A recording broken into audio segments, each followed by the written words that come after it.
Welcome to This Week in Witchcraft.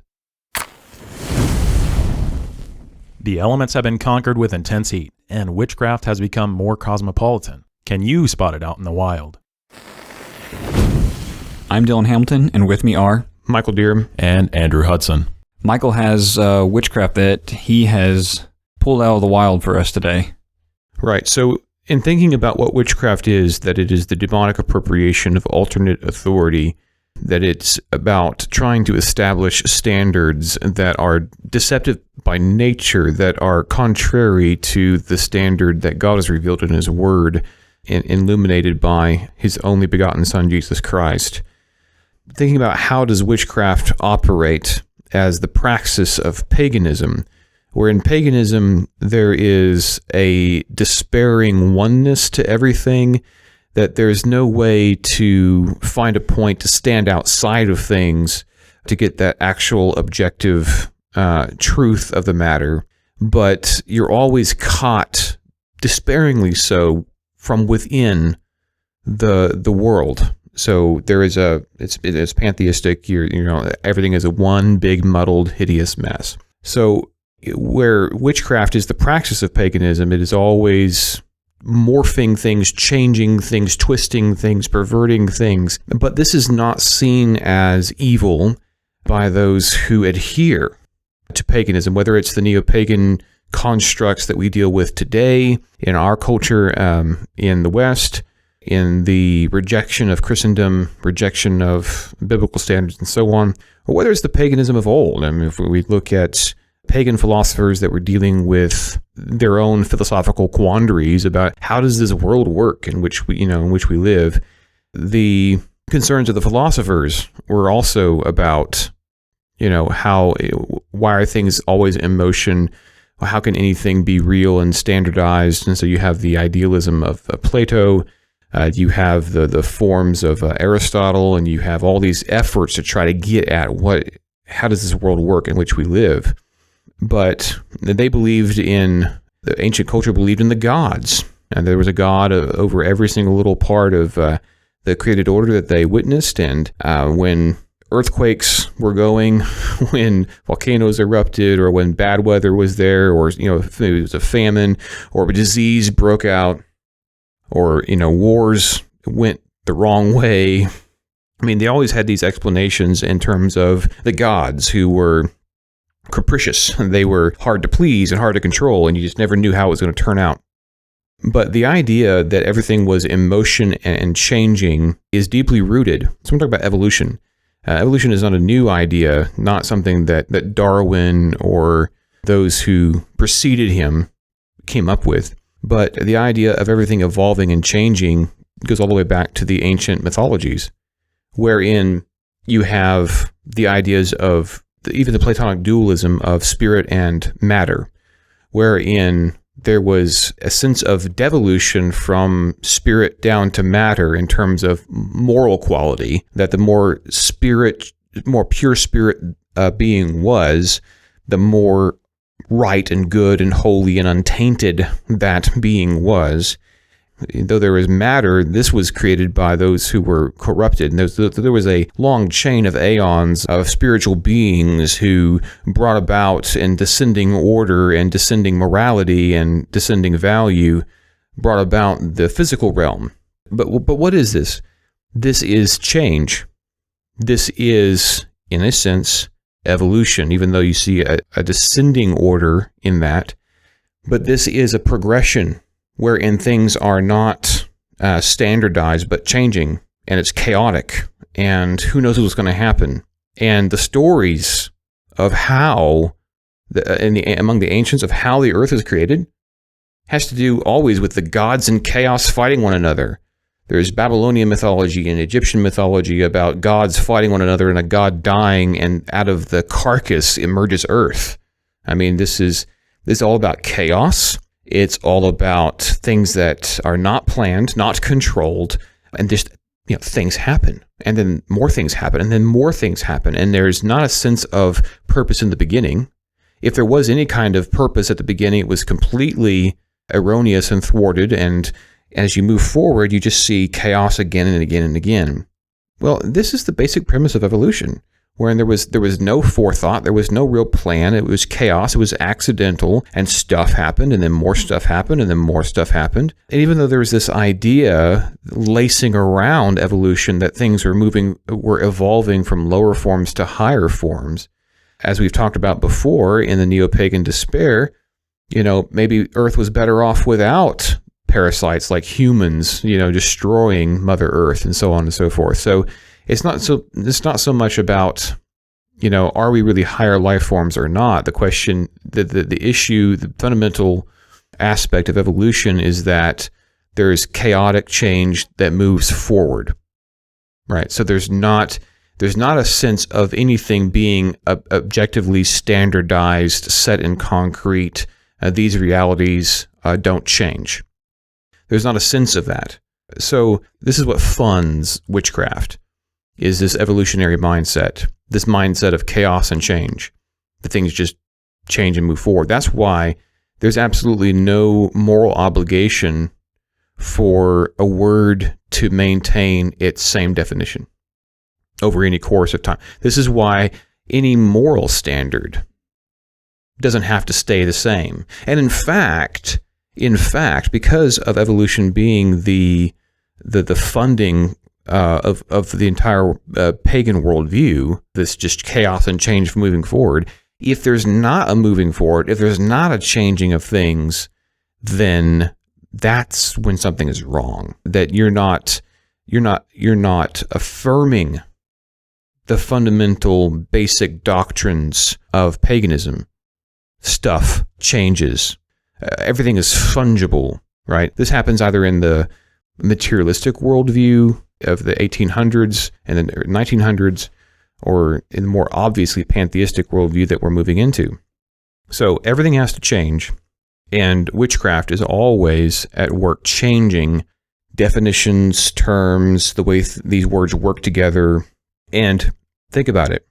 If you're not an advocate of evolution, if you're not an advocate of, hey, things change and it's all chaotic, there's no purpose, you just have to go with the flow, otherwise we won't survive, then the same goes with practitioners of witchcraft. If you're not going to practice witchcraft with us, if you're not going to be a part of the change, things happen, you can't fight it. This is fundamental to reality.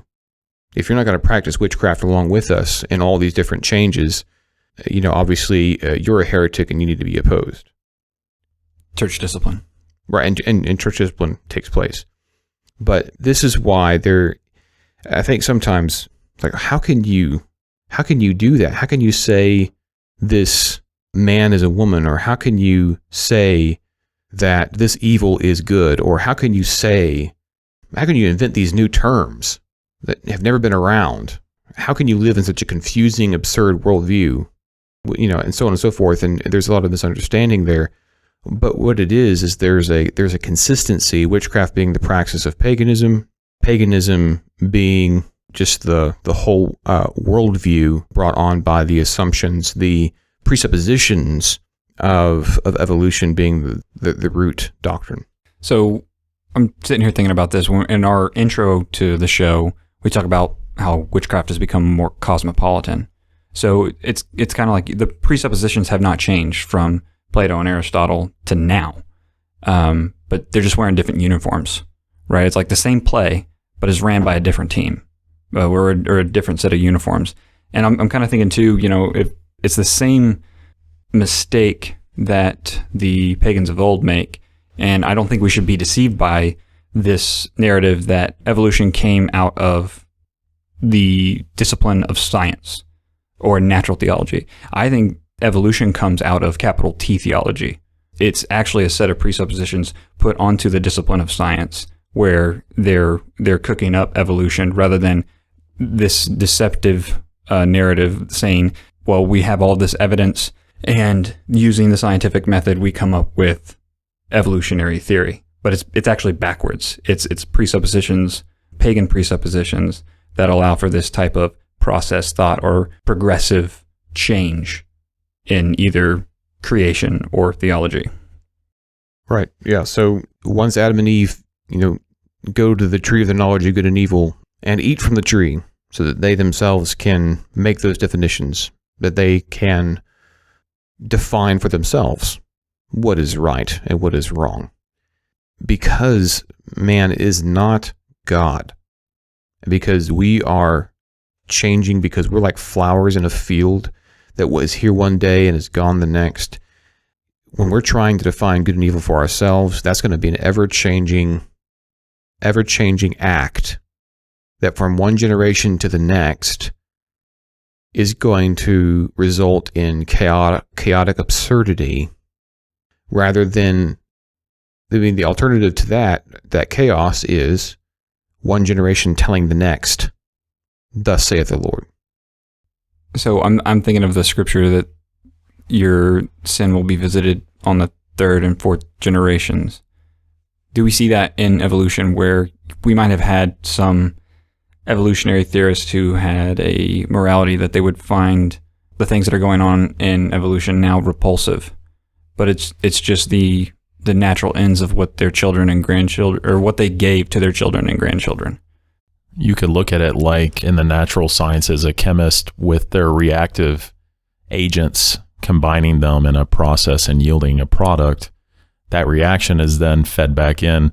The product has now become the future generation's reagent to mix with another agent to produce another product. Or, as Michael, you've talked about previously, this new thesis that has come out is now someone else's, or rather synthesis. The synthesis that has come out from previous reactions is now someone else's thesis, and will encounter a new antithesis and yield further results.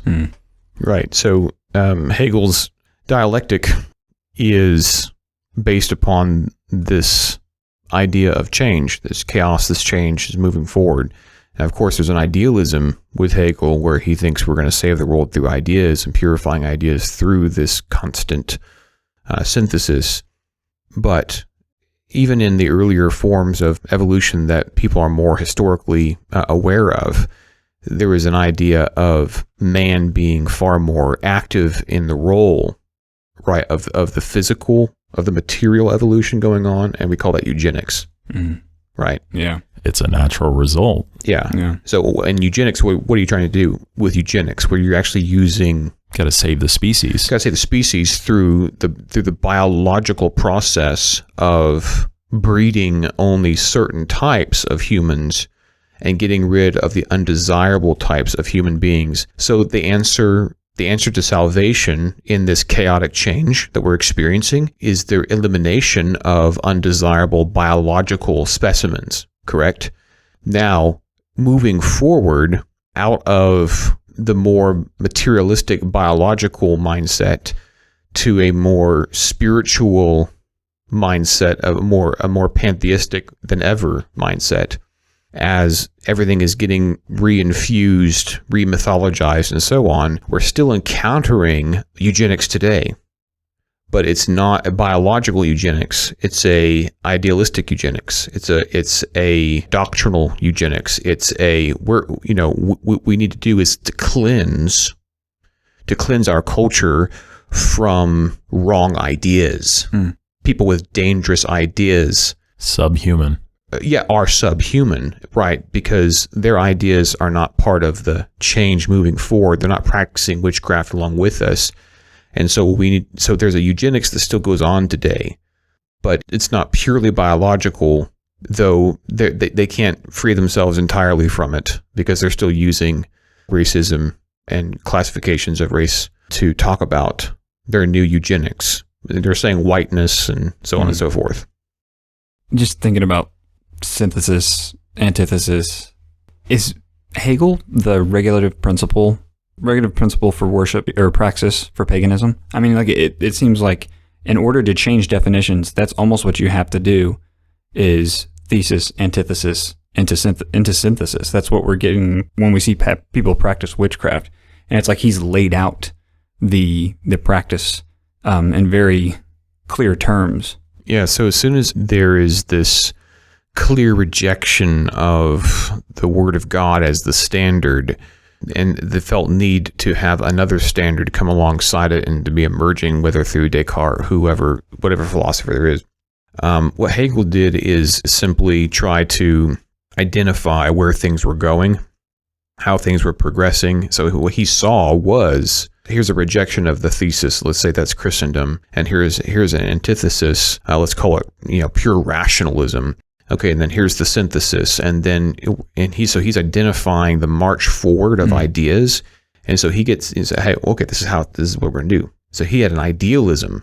Now the thing with idealism is that it's going back to the kind of natural science and chemicals. It's extremely reactive to everything. So what Marx does, he gets a materialistic dialectic, right? So he goes for the materialistic dialectic in that sense, but that doesn't work, right? We don't have the revolution everywhere that he thought should occur.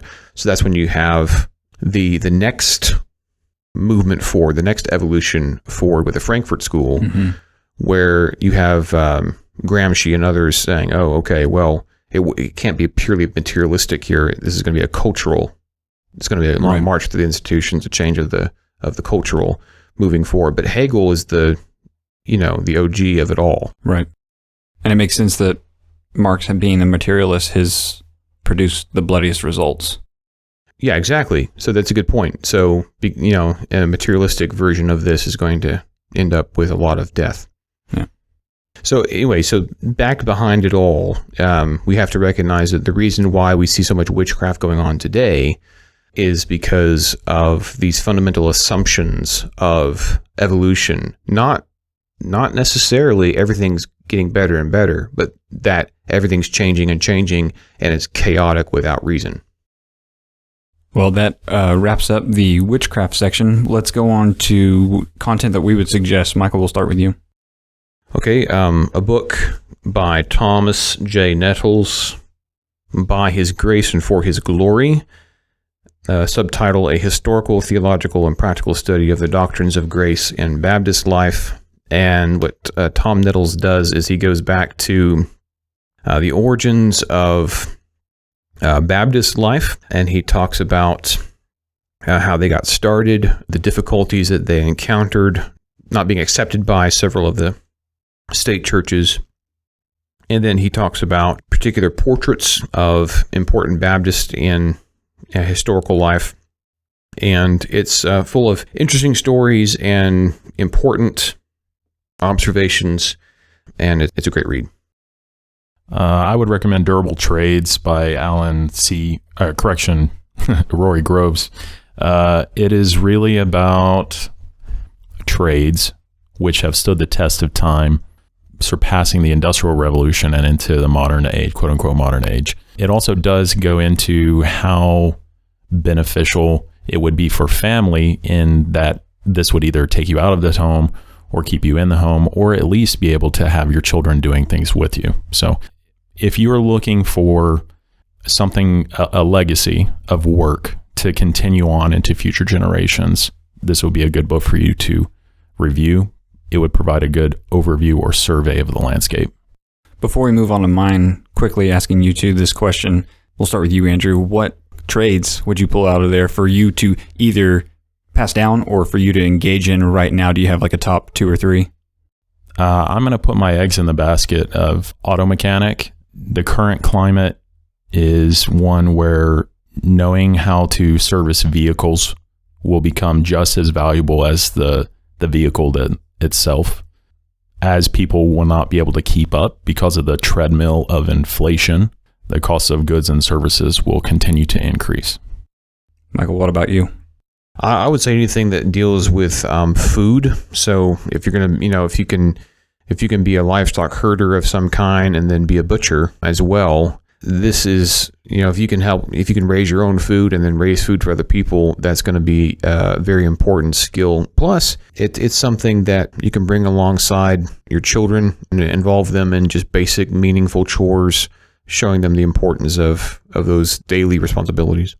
Yeah, I agree with that. We're doing that with Killian right now. He's got eggs that he can go grab, and we're teaching him how to protect things that are precious to our eating every single day. So, and I've got about 10 that I want to employ in my own life, including the butcher and the food supply and stuff like that. But we're not going to list mine or go into that. I'll just recommend A Soil Owner's Manual, How to Restore and Maintain Soil Health by John Stika or Stika. I can't tell how to pronounce that, but it's a really short read and pamphlet, and it's got some resources in it that you can go to understand your stewardship of soil as it's a biome, but what you're doing is you're stewarding livestock that live underground. So there are a myriad of creatures that live beneath your feet that you are largely unaware of, and the right combination of care and rest I would say rest in the sense of no tillage on your soil can go leaps and bounds into not just preserving but improving soil for generations after you. And there's a lot of practice being done on this in places like North Dakota and Minnesota that have yielded much fruit. And that wraps it up for today. We're always very thankful for our listeners tuning in every week and for supporting us by rating, reviewing, and sharing the show. And we hope you can join us again for another week of uncovering and rebuking witchcraft in the modern world.